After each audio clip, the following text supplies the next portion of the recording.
Muy buenas, bienvenidos a nuestro tercer encuentro de estrategias para una aula inclusiva en educación primaria y secundaria con énfasis en educación física. Vamos un poquito hoy sobre este tema súper amplio, ¿sí? Sobre la accesibilidad. Eh, la accesibilidad es un derecho universal y la deficiencia no solo está dada por la condición de salud, sino también por el factor de la edad, por lo cual al pensar en un medio accesible no pensamos únicamente en las personas con discapacidad, sino que también de manera generalizada para garantizar un desplazamiento de todos, logrando una mayor inclusión. Entonces, quería resaltar esta acotación del Instituto Nacional de Tecnología, Normalización y Metrología. Sí, la accesibilidad al medio físico es un factor de gran importancia para promover la participación social de las personas con discapacidad y así ejercer el derecho a la educación, al trabajo, a la salud, al medio social, a la participación política, ¿sí? En el cual depende de la accesibilidad de los diferentes lugares por parte de las mismas. En otras palabras, a pesar de que las instituciones estén preparadas para atender las necesidades de las personas con discapacidad, no existe tal accesibilidad al medio físico en las mismas, ¿sí? Las personas con discapacidad no pueden llegar hasta ella muchas veces.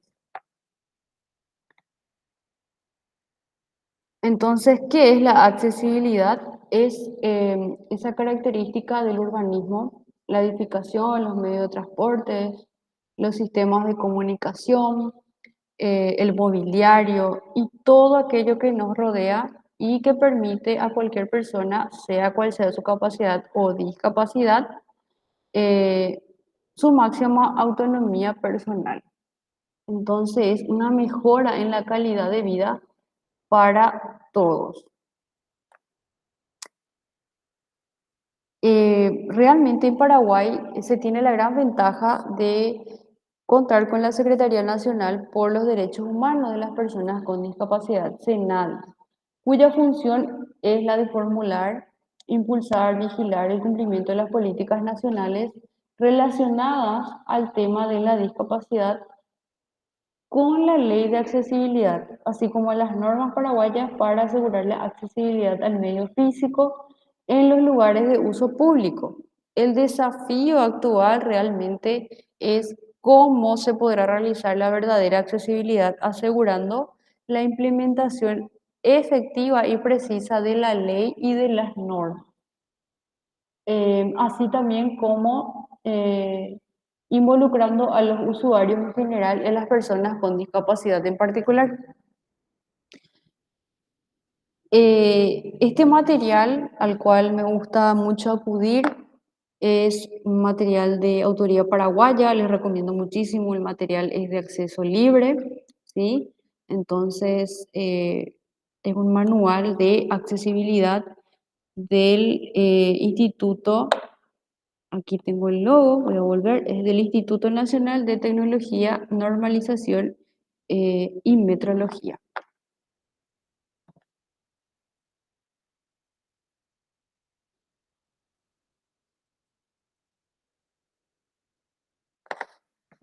Seguimos entonces, ¿cómo nace nuestra certificación de accesibilidad al medio físico en Paraguay? ¿Cómo nace esta guía? Para el sistema de certificación de accesibilidad al medio físico como tal, como está en la ley, se estableció un esquema basado en las normas paraguayas creadas por el comité.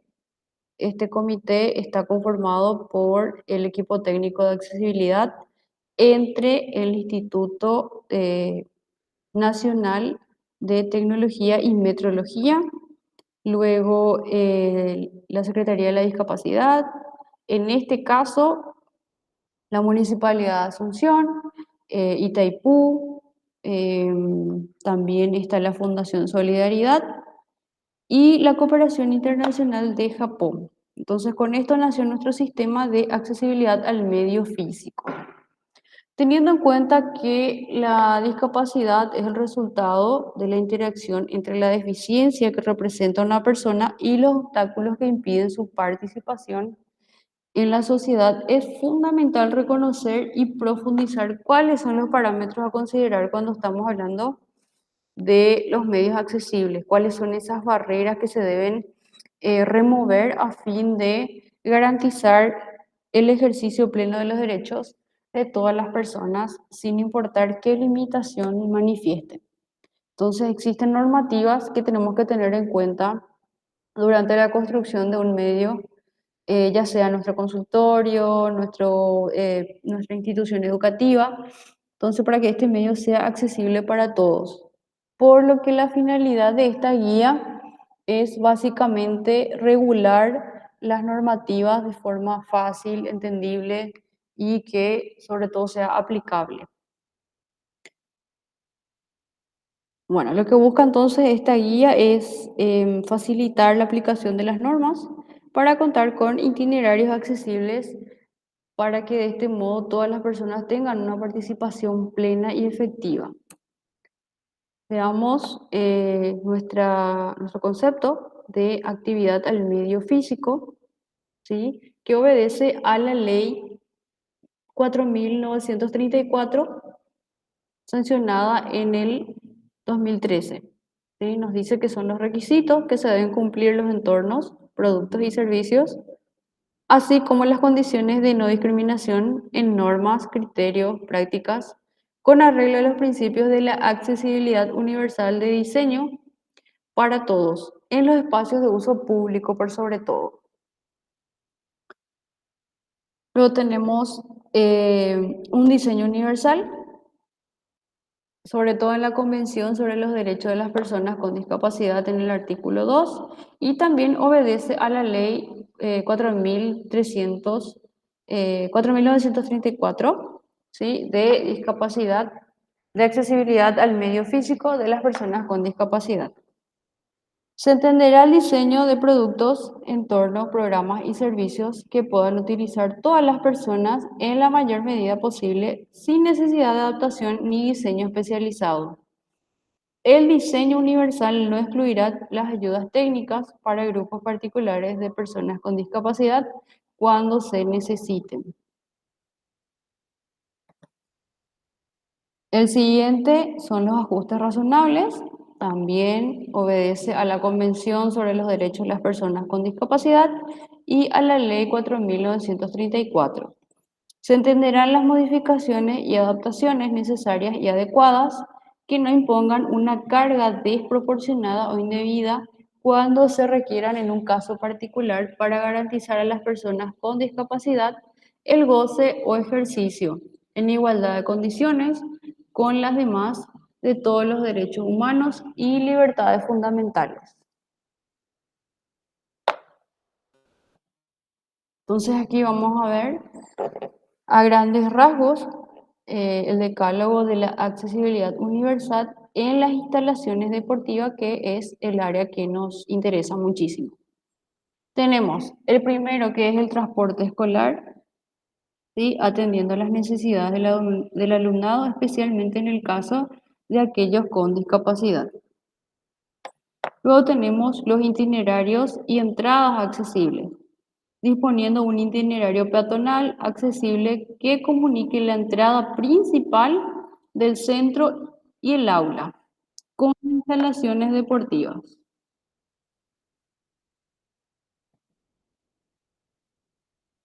y demás partes que la componen. Luego tenemos el tercero, itinerarios libres, libres de obstáculos, que dice garantizar el desplazamiento y la deambulación en condiciones de seguridad en una altura mínima de 220 centímetros y ancho 120 centímetros. Esto también detalla muchísimo en nuestra guía, en nuestro material de metrología, ¿sí? Luego tenemos el cuarto, pavimento, debe ser continuo, resistente, antideslizante y no prestar perforaciones ni huecos.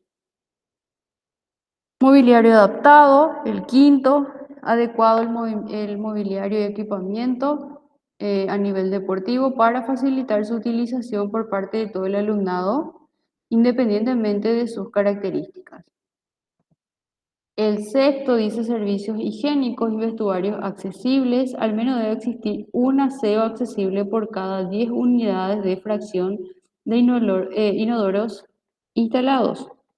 En cada vestuario una cabina, un aseo, una ducha accesible y por cada 10 unidades o fracción de los que están instalados.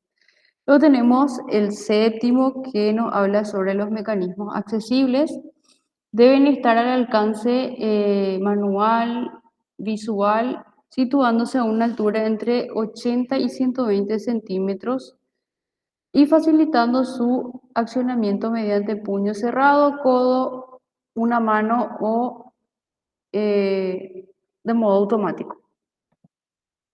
Esto normalmente en los ascensores, en algunas puertas, se aconseja mucho los mecanismos accesibles.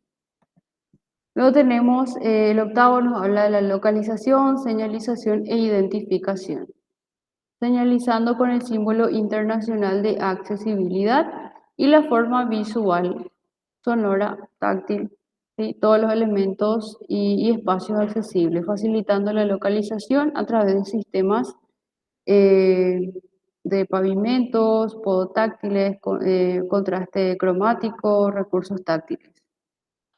Luego tenemos el 9, ¿sí? Que nos habla de la comunicación, utilizando soportes facilitadores de la accesibilidad cognitiva, visual, auditiva, situados a una altura media desde el suelo, entre 85 y 110 centímetros para los niños y 150 y 175 centímetros para los adultos. Y por último, el 10, no menos importante, la educación en valores. Básicamente esto va a hacer muchísima diferencia en cuanto a la educación inclusiva. La educación en valores, ¿sí? Favoreciendo la inclusión, el respeto, la tolerancia, ¿sí? De todos los ciudadanos a través de la educación física. Y aquí vamos a detallar un poquito los aspectos mínimos requeridos para la accesibilidad en el centro escolar.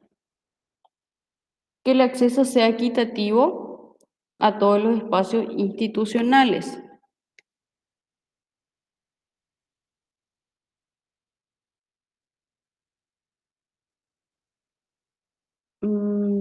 Cada uno de estos aspectos, de estos ejes, promueven acciones específicas y a su vez se encuentran estrechamente vinculadas porque cada una garantiza la presencia del otro.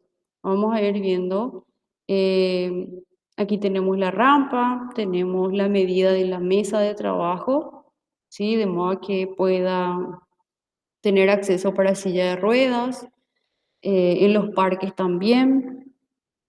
Entonces, de por sí las instalaciones deberían ser seguras para garantizar una participación segura que no requiera ningún peligro de accidente. De pronto también las superficies antideslizantes tienen que formar parte de, sobre todo los desniveles o las rampas.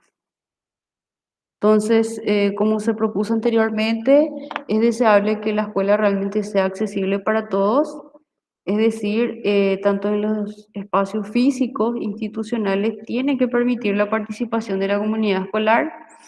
Por lo tanto, la reflexión puede ayudar a identificar la presencia de barreras para ingresar a las aulas, acceder a los patios, la biblioteca, los baños, ¿sí? Es necesario considerar en todo momento las posibles acciones que garanticen la accesibilidad.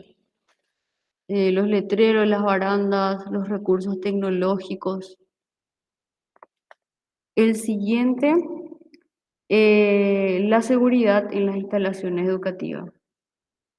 Se refiere a todos los espacios que puedan presentar algún riesgo de accidente, por ejemplo, como ya bien decíamos, las superficies antideslizantes, las rampas con pendientes, elementos de tendido eléctrico, los postes, cambio de nivel, algunos desniveles, acá estamos viendo imperfecciones en los pisos, mm, que realmente las rampas sean accesibles. Acá como vemos en la fotografía está la rampa, pero es sumamente peligrosa, empinada, entonces no sirve de nada. Y también eh, la superficie antideslizante. Luego tenemos la señalización perceptible. Es sumamente necesario que los diferentes espacios estén claramente identificados. Se recomienda recurrir a elementos visuales, auditivos, táctiles, según la necesidad. Entonces, vemos, como ya mencionábamos anteriormente, para el acceso a los ascensores, para la delimitación de las zonas para caminar y de los coches.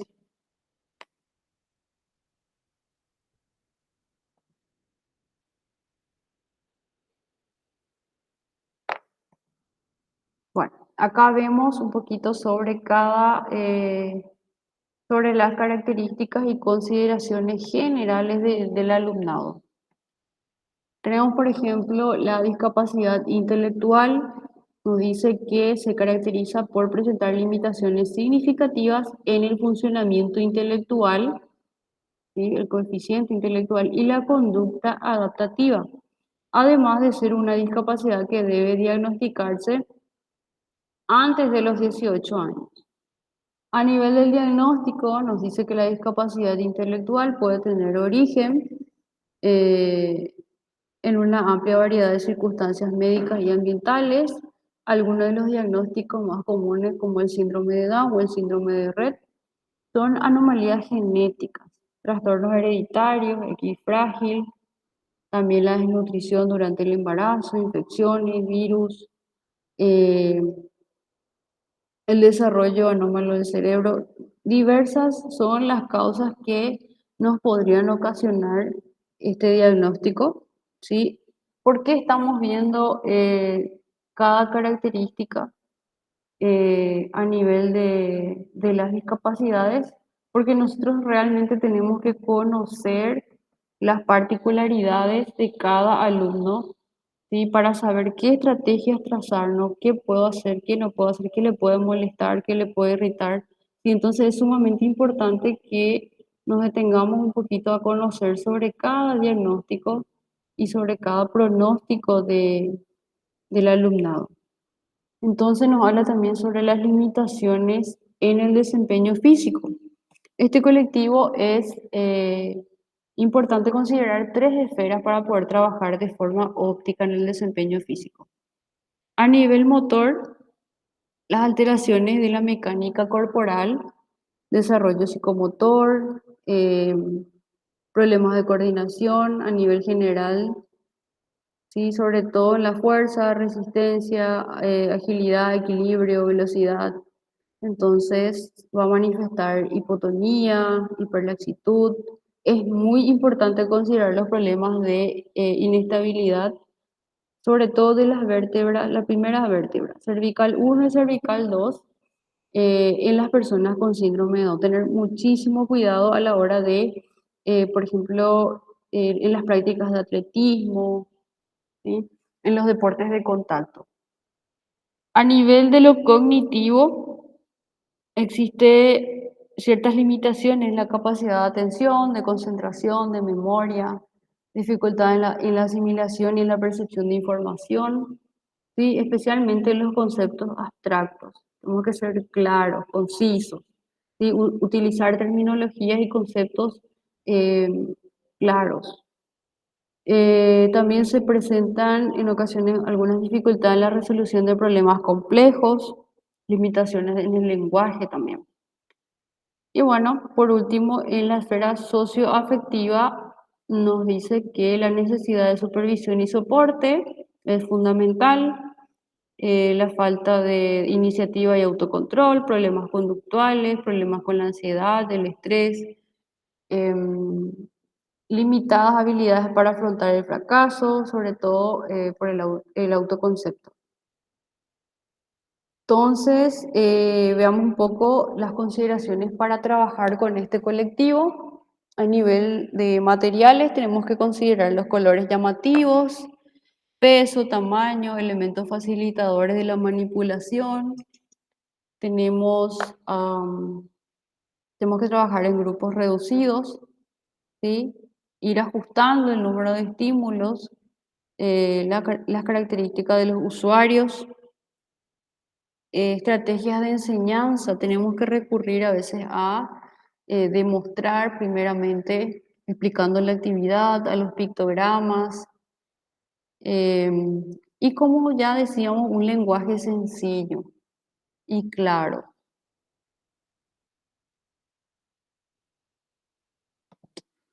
Veamos un poco sobre la discapacidad física.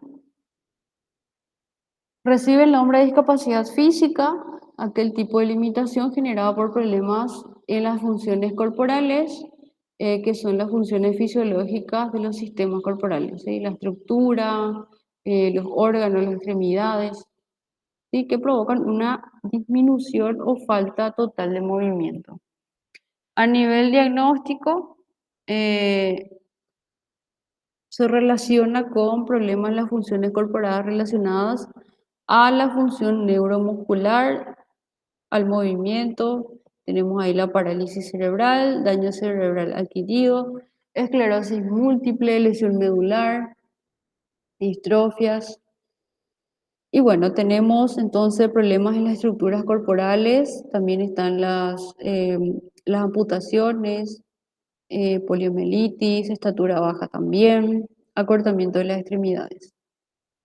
En cuanto a las limitaciones en el desempeño físico, podemos tener problemas de coordinación intra e intersegmentaria para la realización de habilidades motrices básicas, como correr, saltar o manipular objetos. También podemos ver problemas de fuerza, estabilidad, mantenimiento de la postura, eh, limitaciones o dificultad en los rangos de movimiento, limitación en la respuesta fisiológica, sobre todo en la respuesta cardiorrespiratoria. A modo de consideraciones generales, para trabajar con este colectivo tenemos que considerar el espacio de trabajo, los materiales para favorecer la autonomía, silla ruedas, muleta, andadores, pasamanos, y considerar también las características del material que vamos a utilizar, el peso, el tamaño, la forma, la textura y la organización de grupos, grupos grandes, pequeños. Con eso realmente no se manifiesta ninguna dificultad. Podemos trabajar de a pares, trabajo individual, es muy amplia la variedad de posibilidades que tenemos. Entonces, sí que deberíamos ajustar las reglas, el diseño de las tareas, de pronto los juegos, las actividades, para una participación autónoma y competente. El siguiente, que es la discapacidad sensorial. La discapacidad sensorial se va a dividir en visual y auditiva. En la discapacidad visual, el déficit es parcial cuando hay un resto visual o total cuando es una ceguera. En lo que serían los restos visuales, por ejemplo, podrían ser personas que padecen de maculopatía, de pronto lesión a nivel de la retina. Entonces hay una capacidad visual, también está la que tiene el campo visual eh, horizontal o de pronto solamente tiene afección de un ojo. En lo que respecta a la discapacidad auditiva, es el déficit parcial cuando hay una hipoacusia o total cuando hay una sordera. La capacidad auditiva se diagnostica en función al número de decibeles que la persona puede oír a cada oído. A nivel diagnóstico, ¿sí? En la discapacidad visual, Sí, podrían ser defectos genéticos, catarata, glaucoma, lesiones en el ojo, lesiones cerebrales, infecciones, podría ser también retinopatía, retinitis. La discapacidad auditiva nos dice que las causas podrían ser hereditarias, envejecimiento, exposición a ruidos, enfermedades, infecciones, tumores. Puede ser de origen por traumatismos o daños físicos en el oído también. Y también puede ser genético, como decía al inicio. Las limitaciones en cuanto al desempeño, podría haber dificultad en la coordinación, equilibrio, orientación temporoespacial, esquema corporal y lateralidad, desarrollo motor. Sí, se puede tornar un poco más lento el desarrollo motor, sobre todo en la ceguera total y en las sorderas completas. En cuanto al trabajo, tenemos que considerar elementos contrastados, evitar lugares ruidosos, muy luminosos. Eh, Materiales de apoyo, podríamos acudir a los bastones, los perros guía, gafas, audífonos, implantes cocleares. Cuando vamos a organizar un grupo de trabajo, tenemos la posibilidad de trabajar en grupos grandes, pequeños, tutorías, pares, trabajo individual. Con eso también tenemos bastantes posibilidades, sí, solo que deberíamos acudir a ajustar las reglas de diseño en las tareas, en los juegos, sobre todo para otorgar participación y autonomía competente del estudiante.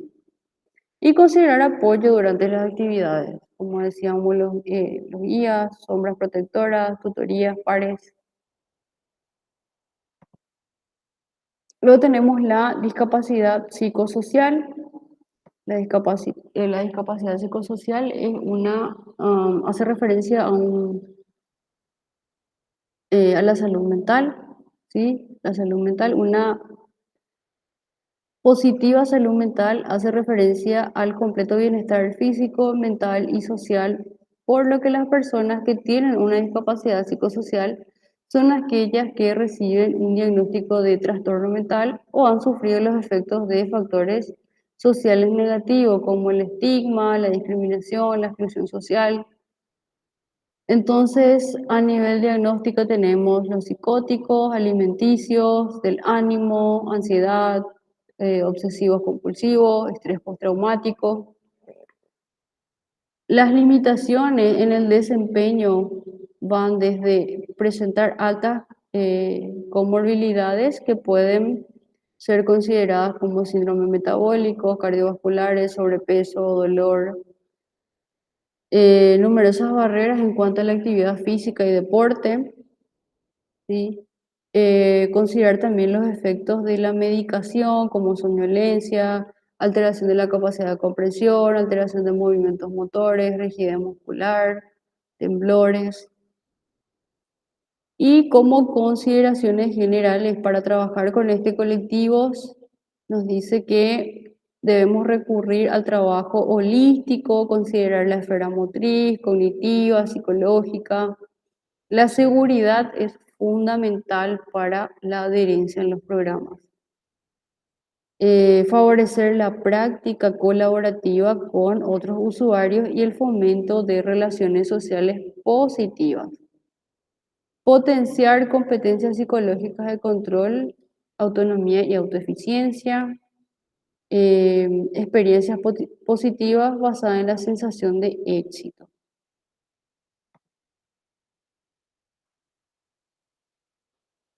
Muchas gracias por su atención. Nos encontramos en la próxima clase.